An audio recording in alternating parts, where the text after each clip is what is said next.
आरोपी के खिलाफ सख्त कार्रवाई की मांग को लेकर महिला अधिवक्ता ने पुलिस अधिकारियों से संपर्क किया है। उनका आरोप है कि ऋषि राज चौहान और सोनिया करदम नामक 2 वकील उनके चैम्बर पर कब्जा करने और उन्हें बदनाम करने की कोशिश कर रहे हैं। जी हां, पीड़िता का कहना है कि उन्होंने पुलिस में शिकायत दर्ज कराई है, लेकिन अभी तक कोई कार्रवाई नहीं हुई है। महिला अधिवक्ता ने आरोप लगाया है कि ऋषि राज चौहान और सोनिया करदम ने उनके खिलाफ झूठा SC/ST का मुकदमा दर्ज करवाया है और सोशल मीडिया पर उन्हें बदनाम करने की कोशिश कर रहे हैं। पीड़िता ने पुलिस से निष्पक्ष कार्रवाई करने की गुजारिश की है। आपको बता दें, भारतीय कानून के तहत फर्जी मुकदमा दर्ज करने वालों के खिलाफ सख्त कार्रवाई का प्रावधान है। धारा 248 BNS के तहत फर्जी मुकदमा दर्ज करने वाले को 5 साल तक की सजा या 2 लाख रुपए तक का जुर्माना या दोनों हो सकते हैं।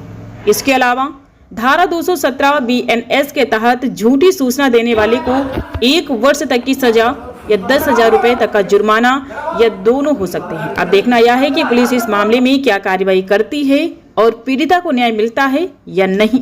आज जो धरना प्रदर्शन का रखा था, क्या हुआ, क्यों पोस्टपोन किया गया? मैं आगरा दीवानी एडवोकेट तनिषा शर्मा कई वर्षों से वकालत कर रही हूँ।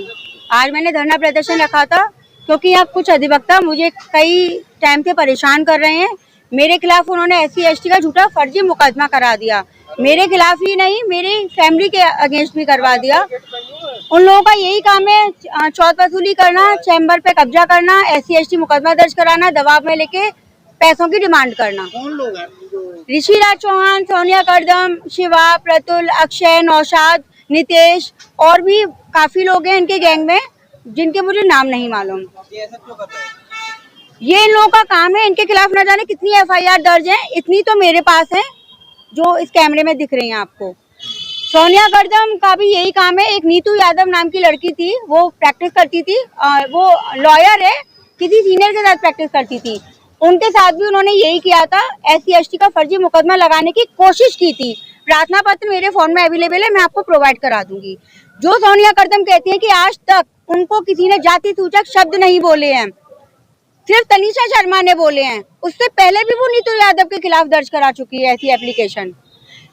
वो बोलती है कि हम जाति सूचक शब्द बोलते हैं, SC/ST मुकदमा, मतलब SC/ST को लेके हम अगेंस्ट में रहते हैं, हम अपर वो लोग SC/ST से, हम जनरल कास्ट से हैं।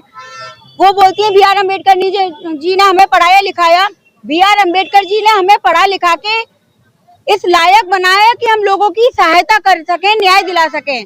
SC/ST का मुकदमा दर्ज कराने की पावर देके नहीं गए वो SC/ST समाज को। अब अधिकारियों की तरफ से आपको क्या आश्वासन दिया? आज मैंने विराम लगा दिया है अपने जो मैं आज पूरी एक्टिविटी करने वाली थी, धरना प्रदर्शन करने वाली थी। मुझे DJ साहब ने, माननीय न्यायाधीश ने और ADJ फर्स्ट ने माननीय और ADJ 26 माननीय ने मुझे आश्वासन दिया है।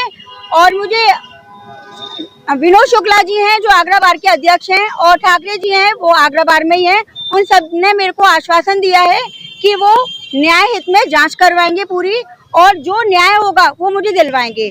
उन्होंने मुझे बोला, तनिषा आज धरना प्रदर्शन ना करें, अगर दिवाली तक मुझे न्याय नहीं मिलता तो फिर मैं धरना प्रदर्शन करूंगी।